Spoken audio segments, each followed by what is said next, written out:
Hello everyone, welcome back to my YouTube channel study in Bengali. রেলের group D পরীক্ষা 2025-এর জন্য আমরা যে মক টেস্টের সায়েন্সের যে মক টেস্টের সিরিজটা কন্টিনিউ করছিলাম, আজকে তার মক টেস্ট নাম্বার 36। তো তোমরা সকলেই জানো 17 নভেম্বর থেকে কিন্তু তোমাদের গ্রুপ ডির পরীক্ষা শুরু হতে চলেছে। একদম 31শে ডিসেম্বর পর্যন্ত কিন্তু পরীক্ষা চলবে। তো আমাদের কিন্তু যে কদিন হাতে সময় আছে, একদম তুমুল কদমে কিন্তু প্র্যাকটিস চালিয়ে যেতে হবে। তাহলে চলো শুরু করি আজকের প্রথম প্রশ্ন। দেখো আজকের প্রথম প্রশ্ন কি বলছে। দেখো প্রত্যেকটা কোশ্চেনই কিন্তু পিওয়াইকিউ বেসড, 2018 আর 2022-এর পিওয়াইকিউ মিক্সড করে কিন্তু এই যে সেটটা তৈরি করা হয়েছে। প্রথমেই বলে রাখি, ভিডিওটা একদম লাস্ট পর্যন্ত দেখবে, তাহলেই কিন্তু উপকৃত হবে। তাহলে চলো শুরু করি। দেখো কি বলছে, নিম্নলিখিত কোন নীতিটি জেট ইঞ্জিনের কাজের মূল ভিত্তি? অর্থাৎ যে জেট ইঞ্জিনগুলো আকাশে ওড়ে, সেই জেট ইঞ্জিনগুলো এর মধ্যে থেকে কোন সূত্রের ওপরে বেস করে চলে? নিউটনের প্রথম গতিসূত্র, নিউটনের দ্বিতীয় গতিসূত্র, ভরবেগের সংরক্ষণ নীতি, নাকি শক্তি সংরক্ষণ নীতি?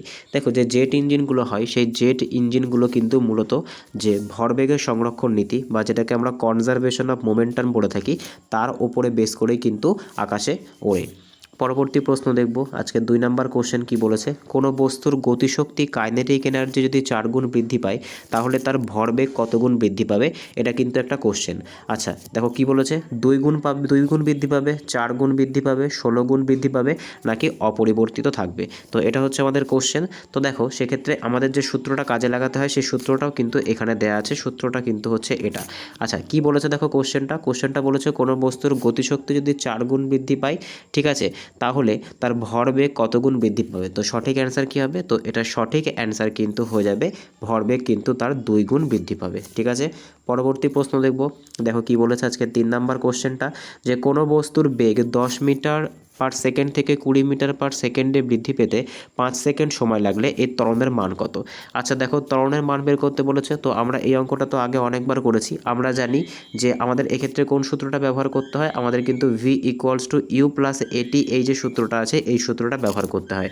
যেখানে v মানে কি, v মানে কিন্তু অন্তিম বেগ, সেটা কত বলেছে, সেটা কিন্তু বলেছে 20 মিটার পার সেকেন্ড। আচ্ছা u মানে কি, u মানে কিন্তু প্রাথমিক বেগ, যেটা বলেছে 10 মিটার পার সেকেন্ড। সময় কত বলেছে, সময় কিন্তু বলেছে 5 সেকেন্ড। আর যে a, সেটা কিন্তু আমাদেরকে বের করতে হবে। তাহলে জাস্ট আমাদের এই যে ডেটাটা আছে, এই ডেটাটাতে কিন্তু কী করতে হবে, আমাদের মানে এখানে কিন্তু ইনপুট করতে হবে। তাহলেই কিন্তু আমাদের এই যে কোশ্চেনটা আছে সেটা কিন্তু একবারে কমপ্লিট হয়ে যাবে। আচ্ছা দেখো এখানে কি বলেছে, তোমাদেরকে কি করতে হবে, তো v আমাদের কত বলেছে, v আমরা পেয়ে গেছি। আমি এখানে ফর্মুলাটা আরেকবার লিখছি, যে v = কিন্তু u + at হচ্ছে। তো 20 = কত হচ্ছে 10, আর এখানে আমরা a জানি না। আর সময় কত বলেছে, সময় কিন্তু বলেছে 5। এই 10টাকে যদি এই পাশে নিয়ে আসি, তো আলটিমেটলি কত হবে, আলটিমেটলি কিন্তু 10টা বিয়োগ হয়ে যাবে। তো 5a = কত হচ্ছে 10, এই 5 দিয়ে এই 10কে কাটলে হবে 2। তো a = কী হবে, a = কিন্তু হয়ে যাবে 2 মিটার পার সেকেন্ড স্কোয়ার। তো ত্বরণ কত হবে, ত্বরণ কিন্তু অপশান বি যেটা আছে সেটাই কিন্তু সঠিক অ্যান্সার হয়ে যাবে। ঠিক আছে, আশা করি বোঝাতে পেরেছি। পরবর্তী প্রশ্ন দেখব। দেখো পরবর্তী প্রশ্ন কি বলেছে, আজকে 4 নাম্বার কোশ্চেন, যে একটি গাড়ি 200 জুল কাজ করে 10 সেকেন্ডে, গাড়ির যে ক্ষমতা সেটা কত? আচ্ছা ক্ষমতা বা পাওয়ার বের করতে গেলে কি জানি আমরা, যে পাওয়ার = কি হয়ে থাকে, পাওয়ার = কিন্তু ওয়ার্ক ডান বাই টাইম হয়ে যায়। ঠিক আছে, ওয়ার্ক ডান বাই টাইম। তো কত ওয়ার্ক করেছে কিন্তু তোমার হচ্ছে 200 জুল, আর কত সময়ের মধ্যে করেছে, তো এটা কিন্তু 10 সেকেন্ডে করেছে। তো আলটিমেটলি যে পাওয়ার সেটা কত হবে, পাওয়ার কিন্তু হয়ে যাবে 20 ওয়াট। ঠিক আছে, পাওয়ারের যে ইউনিট সেটা ওয়াটে প্রকাশ করা হয়, তো পাওয়ার কিন্তু হয়ে যাচ্ছে 20 ওয়াট। পরবর্তী প্রশ্ন দেখব। দেখো কি বলেছে আজকের 5 নম্বর কোশ্চেন, যে অ্যান্টি নক এজেন্ট।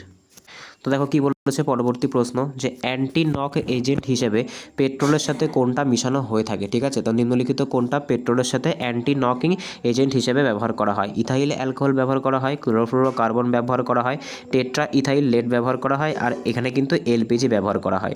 তো সঠিক অ্যান্সার কী হবে, দেখো এখানে কিন্তু অ্যান্টি নকিং পদার্থ হিসেবে কি ব্যবহার করা হয়, অ্যান্টি নকিং পদার্থ হিসেবে কিন্তু টিইএল, অর্থাৎ যে তোমার টেট্রা ইথাইল লেড, এটা কিন্তু পেট্রোলের সঙ্গে ব্যবহার করা হয়ে থাকে।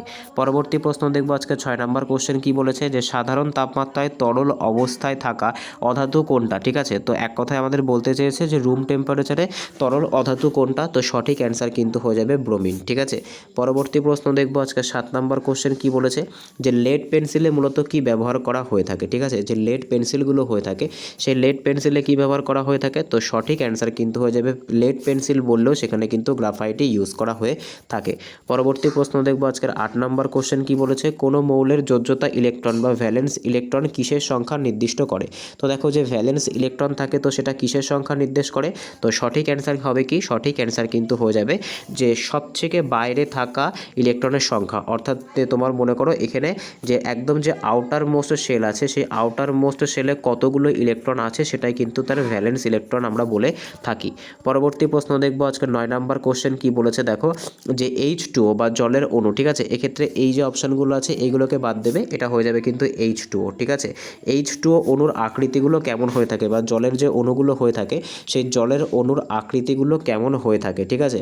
তো সঠিক অ্যান্সার কী হবে, এটা সঠিক অ্যান্সার কিন্তু হয়ে যাবে ভি আকৃতির বা কৌণিক, ঠিক আছে, ভি শেপড অর বেন্ড। এটা কিন্তু তোমার হচ্ছে জলের যে অণুর যে আকৃতি সেটা কিন্তু এরকম হয়ে থাকে।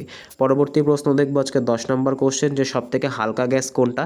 তো সঠিক অ্যান্সার কী হবে, সবথেকে হালকা গ্যাস কিন্তু হয়ে যাচ্ছে হিলিয়াম, ঠিক আছে, হালকা নিষ্ক্রিয় গ্যাস, ঠিক আছে। আর যদি টোটাল বলে, টোটালে সবথেকে হালকা গ্যাস কিন্তু হয়ে যাচ্ছে হাইড্রোজেন, কিন্তু এর মধ্যে যদি নিষ্ক্রিয় গ্যাস উল্লেখ করে দেয় তাহলে সেক্ষেত্রে কিন্তু সবথেকে হালকা গ্যাস হয়ে যাচ্ছে হিলিয়াম। পরবর্তী প্রশ্ন দেখবো আজকে 11 নম্বর কোশ্চেন কি বলেছে, জলের স্ফুটনাঙ্ক বা বয়লিং পয়েন্ট 100 ডিগ্রি সেন্টিগ্রেডে যদি জলকে বেশি চাপে উত্তপ্ত করা হয় তাহলে তার স্ফুটনাঙ্কের কি পরিবর্তন ঘটবে। এক কথায় বলতে চেয়েছে যদি জলের মধ্যে বেশি পরিমাণে তাপ প্রয়োগ করা হয় তাহলে তার স্ফুটনাঙ্ক কি বৃদ্ধি পাবে, ঠিক আছে। তো দেখো যদি জলকে বেশি চাপে উত্তপ্ত করা হয়, যদি প্রেশার বেশি দেওয়া হয় তাহলে তার স্ফুটনাঙ্কের কি পরিবর্তন হবে। তো সঠিক অ্যান্সার কী হবে, সঠিক অ্যান্সার কিন্তু হয়ে যাবে স্ফুটনাঙ্ক বাড়বে। তো এর থেকে আমরা এই সিদ্ধান্তে পৌঁছাতে পারলাম যে চাপের সাথে স্ফুটনাঙ্কের যে সম্পর্ক আছে বা চাপের সঙ্গে যে তোমার বয়লিং পয়েন্টের সম্পর্ক আছে সেটা কিন্তু কি, সেটা কিন্তু তোমার হচ্ছে সমানুপাতিক। অর্থাৎ চাপ যদি বাড়ে, প্রেশার যদি ইনক্রিজ হয় তাহলে সেক্ষেত্রে কিন্তু বয়লিং পয়েন্টও ইনক্রিজ হয়ে থাকে। পরবর্তী প্রশ্ন দেখবো আজকের 12 নম্বর কোশ্চেন কি বলেছে, যে নিচের কোনটি গ্রিন হাউস গ্যাস, ঠিক আছে। তো এইগুলোকে বাদ দেবে, ঠিক আছে, এগুলো কিন্তু তোমার হচ্ছে ওদের ফর্মুলা। তো ফর্মুলাগুলো এখানে আমি লিখছি CH4, ঠিক আছে, কার্বন ডাইঅক্সাইড তোমরা জানো CO2, নাইট্রোজেন তোমরা জানো N2, আর নাইট্রাস অক্সাইড তোমরা জানো হচ্ছে N2O। তো নিচের কোনটি তোমার হচ্ছে গ্রিন হাউস গ্যাস নয়, এটা কিন্তু আমাদের কোশ্চেন করেছে। তো সঠিক অ্যান্সার কিন্তু হয়ে যাবে নাইট্রোজেন। নাইট্রোজেন কিন্তু কোনো রকম গ্রিন হাউস গ্যাস নয়, বাদবাকি প্রত্যেকটাই কিন্তু গ্রিন হাউস গ্যাস। পরবর্তী প্রশ্ন দেখবো আজকে 13তম কোশ্চেন কি বলেছে, যে অ্যামালগাম বলতে কি বোঝো। দেখুন যখন কোনো ধাতুর সাথে পারদের সংকর বানানো হয় তখন কিন্তু সেটাকে বলা হয় অ্যামালগাম, বা এক কথায় আমরা বলতে পারি পারদ ও যে কোনো ধাতুর যে সংকর, পারদের সঙ্গে যখন অন্য কোনো ধাতু মিশিয়ে বা অন্য কোনো ধাতুর সঙ্গে যখন পারদ মিশিয়ে অন্য কোনো একটা পদার্থ বানানো হওয়ার চেষ্টা করা হয় তখন সেটাকে কিন্তু অ্যামালগাম বলা হয়ে থাকে। পরবর্তী প্রশ্ন দেখবো আজকে 14 নম্বর কোশ্চেন কি বলেছে, যে কাপড় কাচা সোডা বা ওয়াশিং সোডার রাসায়নিক নাম কি। তো সঠিক অ্যান্সার কী হবে, তো কাপড় কাচা সোডা বা ওয়াশিং সোডা সেটা রাসায়নিক নাম, সঠিক অ্যান্সার কী হবে, সঠিক অ্যান্সার কিন্তু হয়ে যাবে সোডিয়াম হাইড্রক্সাইড, ঠিক আছে। সোডিয়াম হাইড্রক্সাইডকেই কিন্তু কি বলা হয়, কাপড় কাচা সোডা বলা হয়ে থাকে।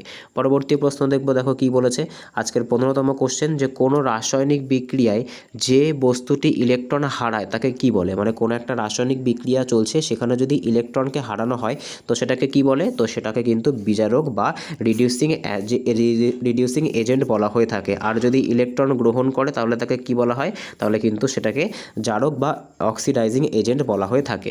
পরবর্তী প্রশ্ন দেখবো আজকে 16 নম্বর কোশ্চেন কি বলেছে, যে রাসায়নিকভাবে চুন জল বা লাইম ওয়াটার কি। আচ্ছা লাইম ওয়াটার, চুন জল মানে কি, চুন জল মানে কিন্তু হচ্ছে CaO, ঠিক আছে। তো CaO আসলে কি জিনিস, তো সঠিক অ্যান্সার কী হবে, দেখো এখানে যেহেতু চুন জল বলেছে তো চুন জল কিন্তু CaOH হোল 2, ঠিক আছে। তো এটাকে কি বলা হয়, এটাকে কিন্তু বলা হয় ক্যালসিয়াম হাইড্রক্সাইড, ঠিক আছে। কি বলা হয়, এটাকে কিন্তু বলা হয় ক্যালসিয়াম হাইড্রক্সাইড। দেখো এখানে ফর্মুলাটাও দিয়ে দিয়েছে যে CaOH হোল 2, এটা কিন্তু ক্যালসিয়াম হাইড্রক্সাইড বা চুন জলের রাসায়নিক সংকেত।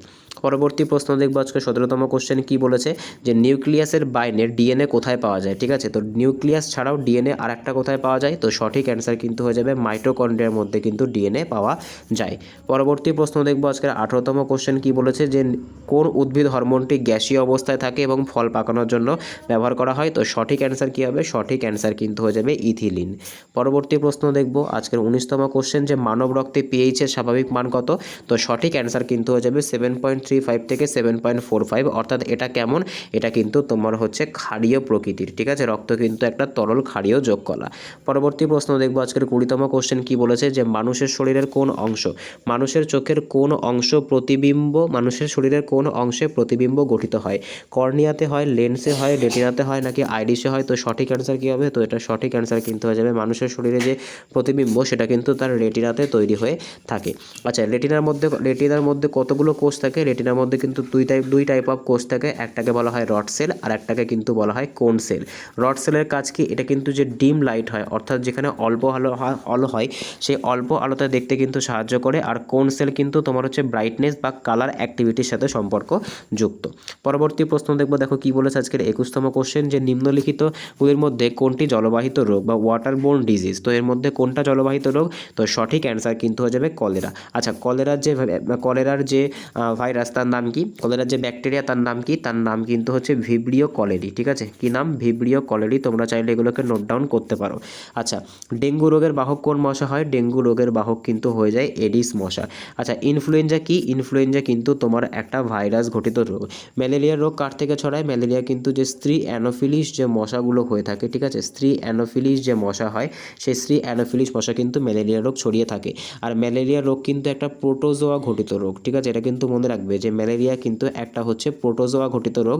আর এই যে ম্যালেরিয়া রোগটা আছে এটা কিন্তু তোমার হচ্ছে এর যে ভাইরাসটা মানে যে প্রোটোজোয়া সেটার নাম কি? সেটার নাম কিন্তু হচ্ছে প্লাজমোডিয়াম ভলভক্স। ঠিক আছে, পরবর্তী প্রশ্ন দেখবো আজকের 22তম কোশ্চেন কি বলেছে, যে কোষ বিভাজন। কোশ্চেনটা ভালো করে বুঝবে, যে কোষ বিভাজন বা সেল ডিভিশনের সময় কোন অঙ্গাণুটি বেম তন্তু বা স্পিন্ডেল ফাইবার, ঠিক আছে, স্পিন্ডেল ফাইবার গঠনে সাহায্য করে? তো এটা সঠিক অ্যান্সার কী হবে? তো দেখো, স্পিন্ডেল ফাইবার সাধারণত কোনটাতে হয়ে থাকে? তোমাদের রাখবে স্পিন্ডেল ফাইবার কিন্তু যে আমাদের সেন্ট্রোজোম থাকে, ঠিক আছে, সেই সেন্ট্রোজোমের মধ্যেই কিন্তু এই যে স্পিন্ডেল ফাইবার গঠনে কিন্তু সহায়তা করে থাকে। পরবর্তী প্রশ্ন দেখবো, দেখো কি বলেছে আজকে 23তম কোশ্চেন, যে মানুষের শরীরে হাড়ের প্রধান উপাদান কি?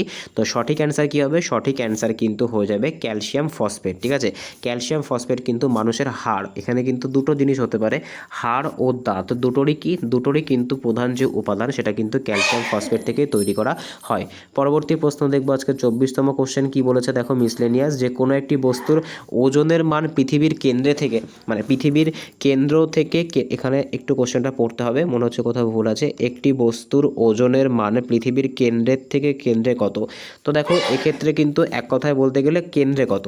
তো কোনো বস্তুর যে ওজন সেটা পৃথিবীর কেন্দ্রে কেমন হয়? তো আমরা কিন্তু সকলে জানি যে কোনো বস্তুর ওজন কিন্তু পৃথিবীর কেন্দ্রে কি হয়? ওজন কিন্তু পৃথিবীর কেন্দ্রে 0 হয়ে থাকে। ঠিক আছে, আর যেটা তোমার হচ্ছে যেটা মেরুর প্রদেশে হয়ে থাকে, মেরুতে কি হয়? মেরুতে কিন্তু সর্বাধিক হয়ে থাকে। ঠিক আছে, আচ্ছা, এবার এই ওজন নিয়ে কিন্তু তোমাদের মধ্যে একটা কনফিউশন থাকে।